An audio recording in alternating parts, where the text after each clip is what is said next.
Hello everyone, welcome to my channel straws world. నేను ఈరోజు ఒక వీక్లీ మినీ బ్లాగ్ని అయితే షూట్ చేశాను. సో ఆ రోజు సాటర్డే అవ్వడం వల్ల ఫాస్ట్గా పూజ చేసేసుకొని వంట అయితే ఫినిష్ చేసేసుకున్నాను. మళ్ళీ పీటీఎంకి వెళ్ళి వచ్చేసరికి లేట్ అయ్యి అప్పుడు వంట చేయాలంటే చాలా కష్టమైపోతుంది. ఫస్ట్ ఈరోజు వీళ్ళ మీద ఎన్ని కంప్లైంట్ వస్తాయో చూడాలి. ఫస్ట్ మా పిల్లలకి కూడా మేము చెప్తున్నాము, మంచిగా చదువుకోవాలి, టైంని మేనేజ్మెంట్ చేసుకోవాలి అని చెప్పేసి. ఇప్పుడున్న ఎడ్యుకేషన్ సిస్టమ్ మనం చిన్నగా ఉన్నప్పుడున్న ఎడ్యుకేషన్ సిస్టమ్స్కి చాలా మారిపోయింది. అలాగే పేరెంట్స్ మీద కూడా ప్రెషర్ అనేది ఇప్పుడు ఎక్కువ పడుతున్నట్టు అనిపిస్తుంది. బేసిక్స్ కూడా కొన్ని స్కూల్స్లో అయితే నేర్పించడం లేదు. మళ్ళీ పేరెంట్సే దగ్గరుండి నేర్పించుకోవాల్సిన పరిస్థితి వస్తుంది. ప్లస్ అటాని ఇంకా ఫీజెస్ ఏమైనా తక్కువ అంటే చాలా ఎక్కువ ఫీజెస్, లైక్ ఒక ఎల్కేజీ యూకేజీ ఆ స్టాండర్డ్ వాళ్ళకే 1 lakh ఫీ అలా ఉంటుంది. ఏంటో ఇంకా వీళ్ళు స్టడీ అంతా అయిపోయేసరికి ఎంత మనం పే చేయాల్సి వస్తుందో ఏమో.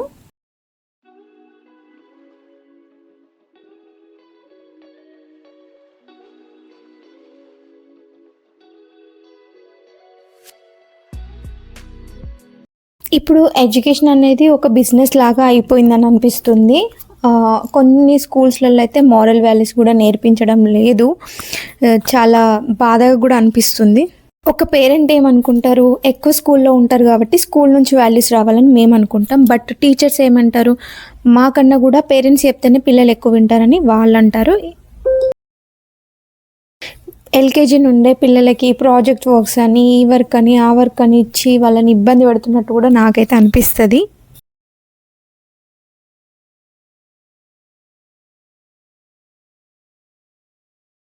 గుర్తున్నంత వరకు నేను చిన్నగా ఉన్నప్పుడు 5th స్టాండర్డ్ వరకు కూడా వాళ్ళు చిన్నపిల్లలే అన్నట్టు కన్సిడర్ చేసేవాళ్ళు. హోంవర్క్స్ కానీ షెడ్యూల్ కానీ అలాగనే ఉండేది. ఒక్కొక్కసారి అనిపిస్తుంది, నేనే అలా ఆలోచిస్తున్నానా, ఇప్పుడున్న మదర్స్ అందరు సేమ్ అలానే ఆలోచిస్తున్నారా అనిపిస్తుంది. ఒకవేళ మీరు నా అలాగనే ఆలోచించే మదర్స్ అయితే ప్లీజ్ కింద కామెంట్ చేయండి. ప్రజెంట్ అయితే టీచర్స్ పాజిటివ్గానే వీళ్ళ గురించి రివ్యూ ఇచ్చారు. బట్ స్టిల్ మనమైతే ఫోకస్ అయితే పెట్టుకోవాలి మన పిల్లల మీద.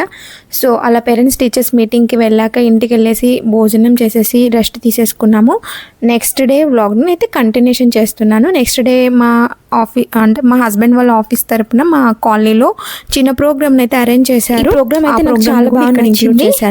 ఎవ్రీ ఇయర్ జూలైలో ఈ ప్రోగ్రామ్ అయితే కండక్ట్ చేస్తారు. లాస్ట్ ఇయర్ మాకు కంపోస్ట్ ఎరువు గురించి అండ్ డస్ట్బిన్స్ని ఎలా సపరేట్ చేయాలి అంటే తడి చెత్త, పొడి చెత్త, వీటన్నిటి గురించి చెప్పారు. ఈ ఇయర్ 3 కాన్సెప్ట్స్ అయితే తీసుకున్నారు. అవి ఏంటి అంటే బర్డ్ నెస్టింగ్ గురించి ఒకటి చెప్పారు, 2 కోకోడామా ప్లాంట్స్ యూసేజెస్ చెప్పారు, అండ్ వాటిని ఎలా తయారు చేసుకోవాలో కూడా చెప్పారు. ఇంకొకటి ఏంటి అని అంటే ప్లాస్టిక్ని తగ్గిస్తూ మనం జూట్ బ్యాగ్స్ని, క్లాత్ బ్యాగ్స్ని అట్రాక్టివ్గా ఎలా తయారు చేసుకోవచ్చో చెప్పారు. క్లాత్ పెయింటింగ్ కూడా చెప్పారు.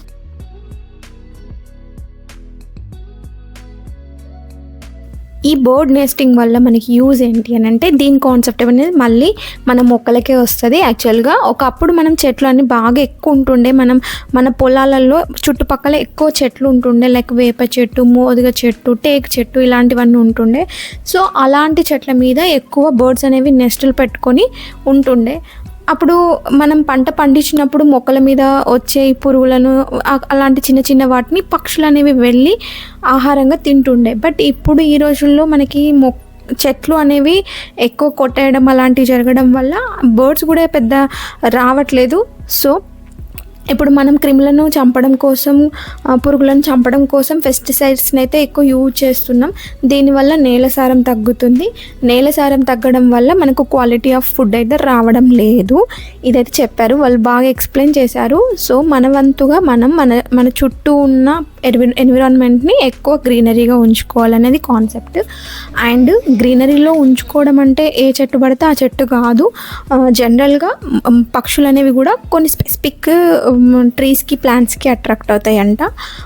సో ఎక్కువ వేప చెట్టు, మోదుగ చెట్టు, టేకు చెట్టు ఉండేటట్టు చూసుకోవాలని చెప్పారు. ఈ డెకరేటివ్ వాటిని కొంచెం తక్కువ చేసుకోవాలని చెప్పారు. ఇలాంటి ప్రోగ్రామ్స్ అనేవి ఎవ్రీ కమ్యూనిటీలో, ఎవ్రీ అపార్ట్మెంట్లో ఇలాంటివన్నీ కూడా ఒక ఎన్జిఓస్ కలిసి లేదంటే అపార్ట్మెంట్ వాళ్ళు కలిసి ఇనిషియేట్ తీసుకొని ప్రజలకి చెప్పడం ద్వారా తెలియని వాళ్ళకి తెలుస్తుంది. ఒకవేళ తెలిసిన వాళ్ళకి ఒక వేకప్ కాల్ లాగా ఉంటుందని నాకు అనిపించింది. నాకు కూడా ఈరోజు వింటుంటే అవునా, అంటే అన్నీ ఇంతగానం మనం చేసే చిన్న చిన్న పనులు అనేవి ఇంత లింకప్ అయి ఉంటాయా మన ఎన్విరాన్మెంట్కి అని అలా అనిపించింది. ఇలాంటి ప్రోగ్రామ్స్ అనేవి ఎవ్రీ అపార్ట్మెంట్లో ఎప్పుడో ఒకసారి, అంటే లైక్ ఇలాంటివి వస్తాయి కదా, జూలై మాసంలో స్వచ్ఛ పక్వాడా, స్వచ్ఛ భారత్ ఇలాంటి ప్రోగ్రామ్స్ జరిగిన టైంలో చెప్పడం ద్వారా తెలియని వాళ్ళకి తెలుస్తుంది. ఒకవేళ తెలిసిన వాళ్ళకి కొంచెం వేకప్ లాగా ఉంటుంది. సో ఇలాంటి మంచి ప్రోగ్రామ్స్ అన్నీ మన దగ్గర కూడా తీసుకుని రావాలని నేను అనుకుంటున్నాను. మన ఫ్యూచర్ జనరేషన్కి ఇచ్చే వాటిలలో మంచి ఎన్విరాన్మెంట్ ఇవ్వడం కూడా మన బాధ్యత. ఈ ప్రోగ్రామ్ని మమ్మల్ని చాలా ఫన్ వేలో చేయించారు. ఒక 5 మెంబర్స్ కలిపి గ్రూప్ లాగా చేశారు. అలా గెలిచిన వాళ్ళకి, అంటే ఎవరైతే బాగా చేస్తారో వాళ్ళకి గిఫ్ట్ ఉంటుందని చెప్పారు. సో మా గ్రూప్ చేసింది చాలా బాగుందని చెప్పారు. సో మేము చాలా ఎంజాయ్ చేసాం యాక్చువల్గా మా ఫ్రెండ్స్ అందరం కలిసి. ఇది ఒక ఫన్ యాక్టివిటీ లాగా అనిపించింది. మేమేంటి క్రియేటివిటీగా దానికి తొండం కూడా పెట్టాము, అది కాస్త గదలాగా అయిపోయింది. చేసినవి చిన్న పనులే, బట్ ఇవి చాలా అంటే చాలా మంచి హ్యాపీనెస్ని ఇచ్చాయి. నెక్స్ట్ ప్రోగ్రామ్ వచ్చేసి కోకడమ్మ ప్లాంట్స్. ఈ కోకడమ్మ ప్లాంట్స్ ఏంటి అని అంటే ఇలా మొక్కని అనేది తీసేసుకొని దానికి మనం మళ్ళీ కోకోపిట్ అది పెట్టేసి దాన్ని టైట్గా పెట్టేసుకోవాలి. ఇప్పుడు ఏంటంటే ఒక సుతిల దారంతో మొత్తం ర్యాప్ చేసుకోవాలి. దీనివల్ల యూజ్ ఏంటి అని అంటే మనం డెకరేటివ్ పర్పస్లో పెట్టుకుంటాం కదా ఆఫీసుల్లో, లేకపోతే మన ఇంట్లో ఫర్నిచర్ మీద పెట్టుకున్నప్పుడు వాటర్ స్పిల్ అవుతుందని ఒక భయం ఉంటుంది. అలా అవ్వకుండా ఉండాలి అంటే ఎప్పుడో ఒకసారి తీసుకెళ్ళి ట్యాప్ కింద పెట్టేసి కింద ఒక ప్లేట్ పెట్టేసుకున్నాం అనుకోండి, చాలా అంటే స్పిల్ కాకుండా కొంచెం నీట్గా ఉంటుంది.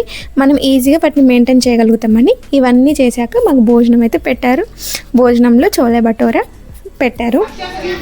ఇవన్నీ చేశాక మేమందరం అయితే మళ్ళీ ఇంకో సెక్షన్కి వెళ్ళిపోయాము. అక్కడ ఏంటంటే క్లాత్ పెయింటింగ్స్ ఎందుకు అని అంటే మనం ఎన్విరాన్మెంట్కి నష్టం చేసే వాటిలలో ప్లాస్టిక్ కూడా ఒకటి. సో ఈ ప్లాస్టిక్ యూస్ని తగ్గించుకోవాలంటే మనం జూట్ అండ్ క్లాత్ బ్యాగ్స్ని అనేది ఎక్కువ యూజ్ చేయాలి. సో చాలామందికి ఎలా అంటే ఫ్యాషన్ సెన్స్లో జూట్ బ్యాగ్స్ లేదంటే క్లాత్ బ్యాగ్స్ని అంత ఇష్టం ఉండదు. అందుకోసమే అనేసి వాటిని కొంచెం మంచిగా అట్రాక్టివ్గా చేసుకోవడం కోసం ఈ పెయింటింగ్ అనేది యూజ్ అవుతుంది. సో ఈ క్లాత్ పెయింట్ ఆ రోజు నాకు ఫుల్ జలుబు, ఫీవరిష్ అండ్ హెడ్ కింద మొత్తం తలకు అంతా ఆయిల్ పెట్టుకున్నాను, శారీ కట్టుకున్నాను. హోమ్లీ ఫీలింగ్ ఉండడం వల్ల కావచ్చు వాళ్ళ కంపెనీ వాళ్ళు వాళ్ళ ట్విట్టర్ అకౌంట్లో నేను మా బాబు ఉన్న ఫొటోస్ అయితే వేశారు. I'm so happy. యాక్చువల్గా నాది ఎప్పుడు అలా అఫీషియల్ అకౌంట్స్లో ఎప్పుడు ఫోటో అనేది పోస్ట్ అవ్వలేదు. సో ఫస్ట్ టైం అన్నట్టు.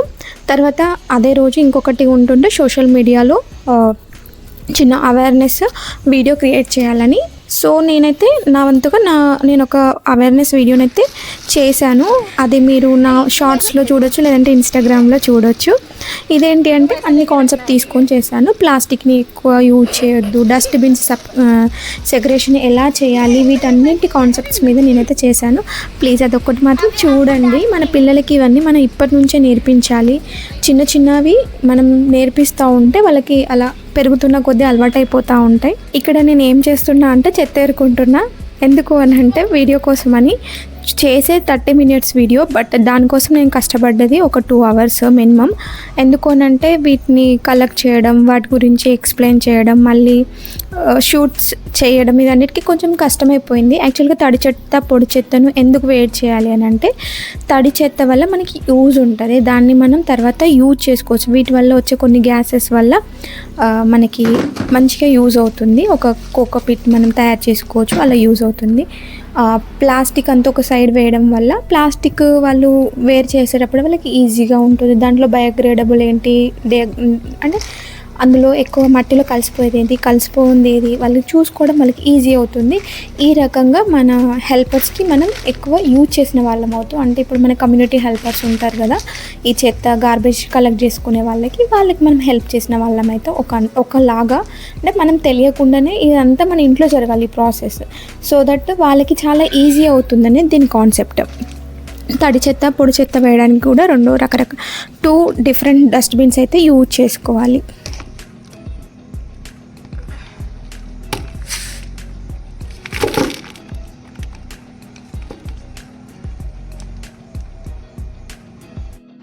ఇంకొకటి వచ్చేసి మన చుట్టూ ఉన్న ఎన్విరాన్మెంట్ని ఎక్కువ మొక్కలతో ఫిల్ చేసుకోవాలి. దీనివల్ల మనకు ఆక్సిజన్ వస్తుంది, నెగిటివిటీ తగ్గిపోద్ది, పాజిటివిటీ పెరుగుతుంది. సో ఇలాంటి చిన్న చిన్న యూజెస్ చాలా ఉన్నాయి. సో వాటిని టేక్ కేర్ చేయాలనేది ఇంకొక కాన్సెప్ట్.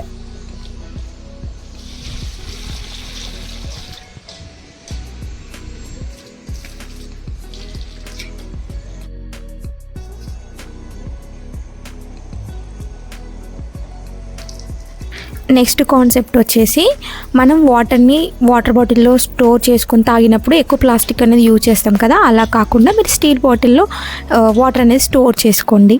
అండ్ మీరు కిచెన్లో కూడా ఎక్కువ ప్లాస్టిక్ వాడకుండా స్టీల్ వస్తువులను వాడడానికి ట్రై చేయండి.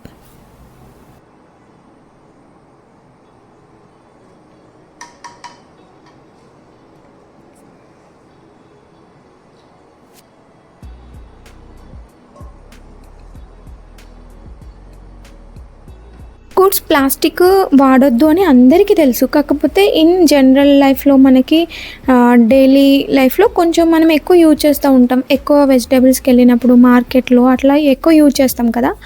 వైజాగ్ మార్కెట్లో అయితే చాలా స్ట్రిక్ట్గా ఉంటుండే, వాళ్ళు ప్లాస్టిక్లో ఎక్కువ ఇవ్వకపోతుండే, ఓన్లీ క్లాత్ బ్యాగ్స్ తీసుకెళ్తే మాత్రమే ఇస్తుండే.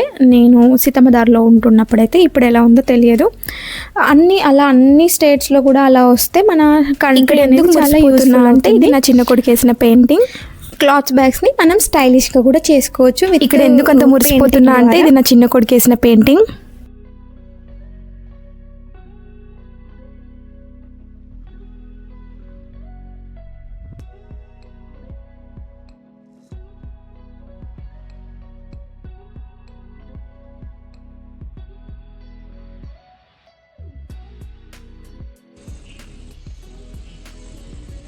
మీరు ఇక్కడ చూస్తున్నది నేను క్రియేట్ చేసిన వీడియో. ఇదైతే నేను వాళ్ళ కంపెనీకి అయితే పంపించాను. చూడాలి నాకు గిఫ్ట్ వస్తుందా రాదా అనేది, ఎప్పుడు వస్తుందో చూడాలి. సోషల్ మీడియా అవార్డ్స్లో అయితే ఇది పెట్టాను.